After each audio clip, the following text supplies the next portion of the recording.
বয়সটা সবেমাত্র 17 আর এ বয়সেই ইউরোপ ফুটবলে হয়েছিলেন শ্রেষ্ঠত্ব খেলোয়াড়ের পুরস্কারটাও। এই 17 বছর বয়সেই ইউরোপ ফুটবলে নিজের নামটা যেভাবে জাগিয়েছেন সেটা স্মরণীয় হয়ে আছে ইউরোপ ফুটবল ইতিহাসে। শুধু তাই নয়, এ 17 বছর বয়সে তার বিকশিত হয়েছে কতটুকু সেটা নিয়েও যদি প্রশ্ন করা হয় তাহলে স্পষ্ট উত্তর আসবে এমন কিছু পোস্ট দেখলে। তিনি তার ভেরিফাইড ফেসবুকে এই বাংলাদেশ নতুন করে স্বাধীন হওয়ার আগে একটা পোস্ট করেছিলেন, যেখানে শুভেচ্ছা জানিয়েছিলেন সাধারণ ছাত্র জনতাকে। এবার বাংলাদেশ স্বাধীনতা যুদ্ধে সফল হওয়ার পর আরও একটা পোস্ট করেছেন তার ভেরিফাইড ফেসবুকে।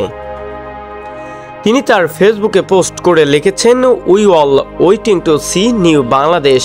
আমরা এখন অপেক্ষায় আছি নতুন একটা বাংলাদেশ দেখার, যেখানে বাংলাদেশের আইকনিক ক্রীড়াঙ্গনের সাকিব আল হাসান, মাশরাফি বিন মুর্তজাদের মতো খেলোয়াড় বাংলার এত সকল ছাত্ররা শহীদ হয়েছে, তাদের জন্য দুঃখ প্রকাশ করতে পারেনি।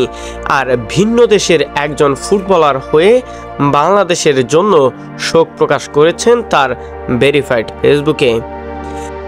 নিজের জন্মভূমিতে থাকা সত্ত্বেও বাংলাদেশের ছাত্র জনতার পক্ষে ন্যায়ের কথা বলতে পারেননি বাংলাদেশের এই সকল আইকনিক খেলোয়াড়রা।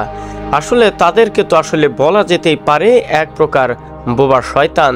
শুধুমাত্র তারা আওয়ামী লীগের পা চাটা গোলাম বললেই শেষ হবে না। তারা যে জনগণের ঘোর শত্রু, শুধুমাত্র আছে তারা তাদের পকেট ভর্তি করার জন্যে। বাংলাদেশ ক্রীড়াঙ্গনে কতটুকু সাফল্য এনে দিয়েছে সেটা সকল ক্রিকেট প্রেমীদের মাঝেই অজানা নয়। স্পেনের খেলোয়াড় লামিন ইয়ামাল, বয়সটা সবেমাত্র 17। তার বিকশিত নিয়ে যদি প্রশ্ন করা হয় তাহলে সে কতটুকুই বা জানে বাংলাদেশ সম্পর্কে।